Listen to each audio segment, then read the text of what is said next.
नमस्कार। तो आज हमारे ऑफिस में पधारे हैं जीवन दास जी महाराज, जो कि बहुत ही दिव्य संत हैं। और हमारे हम अपने आप को भाग्यशाली मानते हैं जो कि इनके चरण जो हैं हमारे ऑफिस में पड़े और हमें इनका आशीर्वाद आज प्राप्त हो रहा है। अ, अ, बाकी मैं महाराज जी से आपकी वार्तालाप कराता हूँ। मैंने महाराज जी से अभी अभी एक क्वेश्चन किया था कि महाराज जी, ऐसा क्या कारण है कि आप जो है ज़्यादातर टाइम पे, मैं जब भी आपके दर्शन किए हैं तो आप सफ़ेद वस्त्र ही पहनते हैं।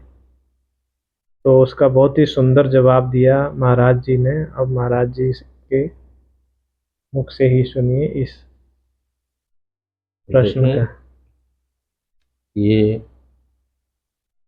वैष्णव संत सफेद वस्त्र ही धारण करते हैं। तो सफेद रहने से पहले मन को भी साफ रखना पड़ेगा। अष्टांग योग के अनुसार शौच यम नियम में नियम के एक अंग है शौच। तो अंदर से भी साफ और बाहर से भी साफ जब ही महत्व है। इस कपड़ा को, वस्त्र को बिल्कुल साफ रखना पड़ता है। इससे ही बराबर अंदर से भी साफ रहना है, तभी जाकर के इसका महत्व है। ऐसे संतों को या भगवा पहने या श्वेत पहने, जैसा ही पहने, इससे महत्व नहीं है। महत्व है कि अंदर से कितना हम साफ हैं, अंदर से क्या है। मन वाणी क्रम, हमारा मन क्या है, हमारा कर्म क्या है, अब वाणी क्या है।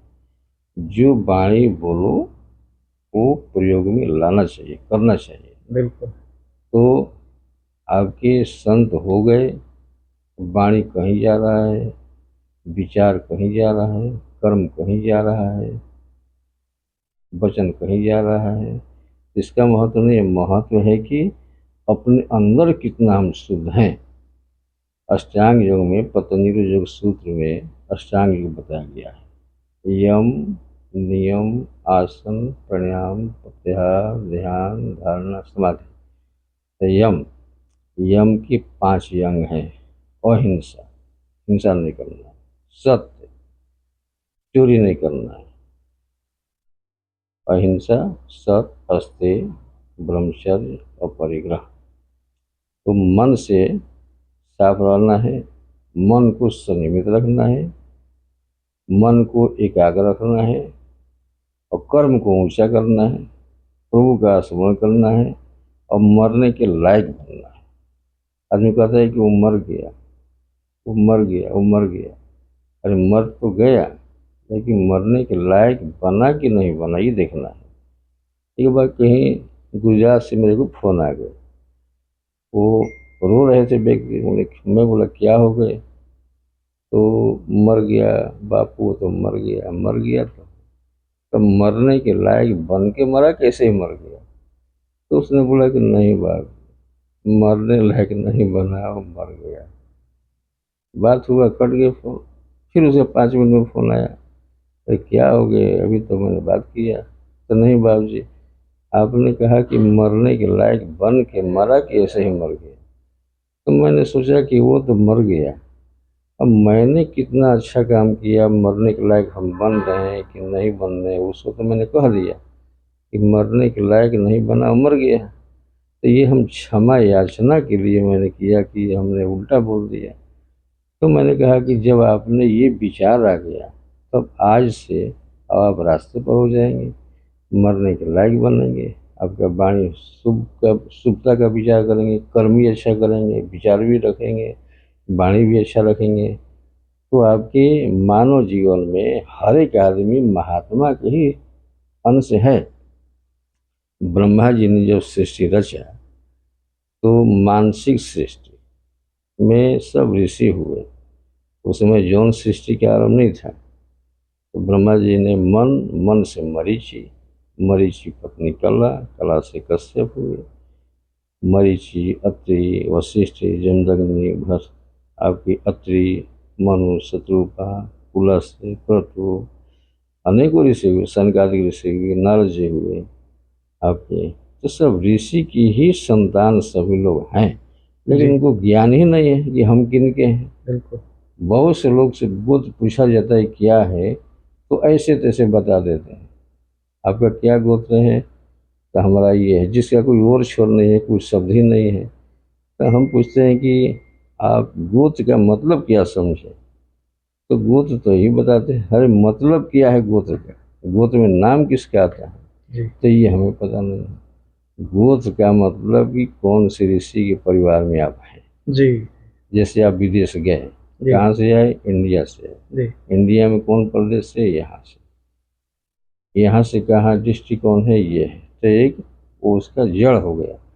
तो आदमी, हर एक आदमी के कोई ना कोई ऋषि होते हैं। कश्यप, अत्रि, वशिष्ठ, जमदग्नि, भरद्वाज, गौतम, विश्वामित्र, गर्ग, शांडिल्य, पराशर इत्यादि अनेकों सब ऋषि का है। ये लोगों को ज्ञान ही नहीं है, तो ये सब ज्ञान रखना चाहिए। जब अपने को समझेगा कि हम ऋषि की संतान हैं, ऋषि क्या थे, तो जी, उसके अनुसार वो पालन करेगा। जी, जब पता ही नहीं है कि हम ऋषि के संतान हैं, हम मानव हैं, मानव में आकर धरती पर क्या करना है, मानवता के ऊपर स्वाध्याय नहीं करेगा, जी, विचार नहीं करेगा, जी, अध्ययन नहीं करेगा, जी, तो हवा में बात करेगा। बिल्कुल, बिल्कुल।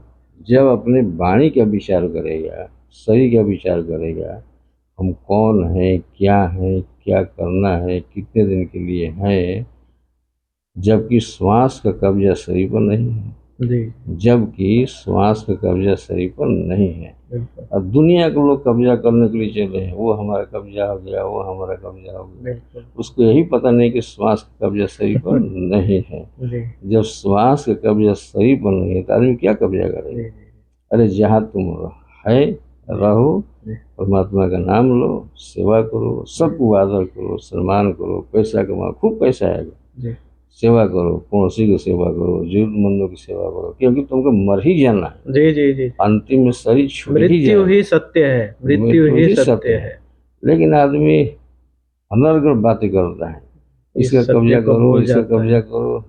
भाई भाई को आजकल नहीं पहचान रहा है, जी, माता पिता को नहीं पहचान रहे हैं। जी, जी, आपका बेटा माता पिता को आदर नहीं कर रहा है, जी, जी, क्यों नहीं कर रहा है, क्योंकि यक्ष और युधिष्ठिर का संवाद का ज्ञान नहीं जी, है। यक्ष ने युधिष्ठिर से प्रश्न किए, वनवास काल में पांडव लोग वनवास काल में थे, उनको प्यास लगी, जी, प्यास का स्थान जगह मिल गए, पानी पीने लगे, जी, पीने की तैयारी किए। जी, यक्ष बोला कि ठहरो, पहले मेरे प्रश्न का जवाब दो, फिर जी, जल पियो। जी, तो 5 पांडवों में युधिष्ठिर ने जवाब दिया और 4 भाई बलपूर्वक पीना चाहे तो वैसे ही गिर गए, जी, बेहोश हो गए। जी, तो युधिष्ठिर आए, पानी पीना चाहे, तो यक्ष बोला कि ठहरो, मेरे प्रश्न का जवाब दो, फिर जल पियो। जी, तो युधिष्ठिर बोले कि प्रयास करेंगे, आप हुक्म करें, आप हैं कौन, तब मैं यक्ष हूँ, तो मैं प्रयास करूँगा, आप हुक्म करें। तो पृथ्वी से भारी कौन है, तो युधिष्ठिर जवाब दिए कि माता। मतलब पृथ्वी तो बहुत भारी है, जी, लेकिन पृथ्वी से ही भारी माता का स्थान है। जी, और आकाश तो सबसे ऊंचा है। दूसरा प्रश्न है कि आकाश से ऊंचा क्या है, युधिष्ठिर बोले कि पिता। अब पिता का स्थान ऊंचा आकाश से भी है, लेकिन जिस बेटा को ज्ञान नहीं है कि हमारे पिता कितना ऊंचा है, जी, उनको आदर नहीं करेगा, सम्मान नहीं करेगा। जी, और जब पिता धरती को त्याग देते हैं, जी, तो तब याद आता है जी, जी, बचपना का, जी, जी, खिलाते थे, पिलाते थे, मेरी जी, इच्छा अनुसार सामान देते थे, जी, माता का प्यार आता है। जी, जी। जब समय रहता है तो समझ नहीं। अब इसमें गुरुजी मेरा आपसे ये भी क्वेश्चन है या प्रश्न है कि कुछ पिता लोग जो हैं अपने बच्चों को भी काफ़ी प्रताड़ित करते हैं। उस मतलब स्थिति में भी आपकी दृष्टि से जो है संतान को जो है पिता पिता की अपनी सेवा करते रहना चाहिए या पिता जो हैं जैसे आपने देखा होगा काफ़ी अल्कोहलिक होते हैं, शराब पीना, शराब का सेवन करना, तो आपकी दृष्टि से फिर भी पिता की उसी भाव से सेवा करनी चाहिए या आपकी उसमें क्या राय है या क्या समझते हैं? पिता को, माता को अपमान करने का बेटा का हक ही नहीं है। जी, अपने ज्ञान से, अपने वाणी से, अपनी सेवा से उसको दिल जीतना है। जी जी और दिल जीत करके उसके मति को फिरना है, न कि जी अपनी वाणी को शुद्ध करके, पिता माता को दंडित करके, जी उनको डरा कर धमका करके। जी जी बेटा को, माता पिता को डराने धमकाने का अधिकार ही नहीं है, बिल्कुल। उसको दिल जीतने का अधिकार है। जी जी जब बेटा दिल जीतेगा, सेवा करेगा, पाँव दबाएगा, उसको जरूरत से पहले उसको सामान देगा, जी उसको प्रसन्न रखेगा, खुश रहेगा, आदर करेगा, सम्मान करेगा, जी नाना तरह के उनको आप सम्मान करेगा, तो कैसे नहीं पिता का मन पिघल बिल्कुल सकता है। बिल्कुल तो बेटा को, बाप को दिल को जीतने की आवश्यकता है, न कि अपमान करने का। वाणी से उल्टा बोलने का हक ही नहीं है। जी जी क्योंकि माता पिता, माता पहला गुरु माता, जी इसके बाद में पिता, जी तीसरा गुरु जो फर्स्ट क्लास शुरू में जो पढ़ाते हैं वो गुरु होते हैं। जी चौथा आध्यात्मिक पुरुष संत महात्मा होते हैं। जी जी। तो पहला गुरु माता। आध्यात्मिक गुरु कैसे चुने? जैसे यंग जनरेशन जो भी आपके इस वीडियो को देखती है और सुनती है, आध्यात्मिक गुरु से जुड़ने के लिए आप किन चीज़ों का ध्यान रखें या कैसे जुड़ें आप? उसके लिए कोई इस तरह से कोई मापदंड है या आप कैसे जुड़ें आध्यात्मिक गुरुओं से? या देखिए, जी आध्यात्मिक गुरु से जुड़ने के लिए पांचों उंगलियां कभी बराबर हो ही नहीं सकती। जी पांचों उंगली के बराबर हो नहीं सकता है। जी और आदमी, आज के लोग बहुत सी गाड़ी घोड़े देख करके आदमी उसके ऊपर गिर जाते कि नहीं ये हैं, ये अच्छे जी हैं, ये अच्छे हैं। जी ये नहीं देखना, देखना है जी कि उनका वाणी, उनका तपस्या, उनका कर्म, जी उनका प्रेरणा, क्या क्या रुझान होता है, जी उनके ऊपर कितना अपना भाव है, जी कर्म है, जी वाणी है। जी। इसके ऊपर देखना है, न कि गाड़ी घोड़े बंगले और मंदिर के ऊपर तो जाना है। मतलब किसी आध्यात्मिक गुरु के पास में गाड़ी है, बड़ा आश्रम है, इन चीज़ों को प्रभाव को ना देखते हुए आप उनके वचन को देखें, उनकी जो वाणी है उसको देखें और वो कितने शुद्ध मन से लोगों के कल्याण में लगे हुए हैं, इन चीज़ों को ज़्यादा ध्यान दें। लेकिन जैसे गुरुजी आजकल बहुत सारे ऐसे स्पिरिचुअल लीडर हैं जो कि स्पिरिचुअल लीडर या स्पिरिचुअल गुरुज जो हैं वो जो कि मानव कल्याण के लिए बहुत सारे कार्य कर रहे हैं, लेकिन उसके साथ साथ में उन्होंने कुछ ना कुछ तो अपने भी व्यवहार भी स्टार्ट किए हैं, तो उसमें आपकी क्या राय है? वो करना ठीक है क्योंकि उनको भी अपने आश्रम चलाने हैं और मानव कल्याण के लिए अगर वो उस तरह से कर रहे हैं तो मेरा तो ये मत है कि वो ठीक है एक तरह से। आपकी क्या राय है उसमें? देखें, जहाँ पर जिस जगह पर भक्त लोग जाएंगे, जी तो भक्त लोग ही आश्रम चलाते हैं। बिल्कुल बिल्कुल। महात्मा वो तो स्तंभ हैं, खड़े हैं, वो जी प्रेरणा करते हैं, जी जी जी प्रेरणा करते हैं। जी लोग चलाते हैं, जी उसमें जी कोई कमी नहीं होगा। जी जी वो अपने सिर पर वजन नहीं लेना है। जी जी जी जहाँ सत्कर्म होगा, अच्छी अच्छी वाणी करके प्रेरणा देंगे, तो खुद ही भक्त वो करते हैं। वो बिल्कुल भक्त बिल्कुल लोग ही पूरा करते हैं। बिल्कुल हम बिल्कुल। भी ये कराते हैं, जी हम जी भी जी उसको कराते हैं। जी लेकिन आपने मुझे बताया। हमने आज तक पैसा मंगा ही नहीं, जी जी जी मंगा ही नहीं। जी जी जी ओ, क्या चाहिए तो ही चाहिए, चलिए व्यवस्था करो। जी क्या जी चाहिए ये चाहिए, चलिए व्यवस्था करो। जी लोग ही करते हैं, लोग ही बांटते हैं, लोग ही लाते हैं, लोग ही व्यवस्था को लाते हैं। हमारा प्रेरणा होता है जी जी जी और उसी में हम खुश रहते हैं। जी और जी जो जो चाहने पर वही होगा, जी जी जो मांगेगा वही होगा। जी जी जी लेकिन कम से कम शीशा तो चमकना तो चाहिए। बिल्कुल बिल्कुल। जब शीशा की तरह चमका तो क्या कमी रहेगा? जी जी नहीं चमकने का मतलब कि व्यवस्था में कमी है। जी जी कैसे कमी, कैसे कमी है? अभी तो हम बहुत सालों से हम उत्सव करते हैं जी जी जी आपके ये सब।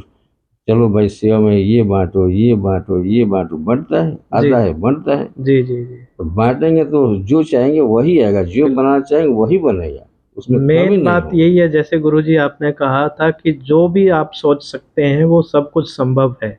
अगर आप सोचते हैं कि आप लोगों की सेवा में ये करना चाहते हैं तो परिस्थितियां जो हैं प्रभु कृपा से उस उसके अनुसार बनती चली जाती हैं और जो है आप वो काम को सिद्ध कर पाते हैं।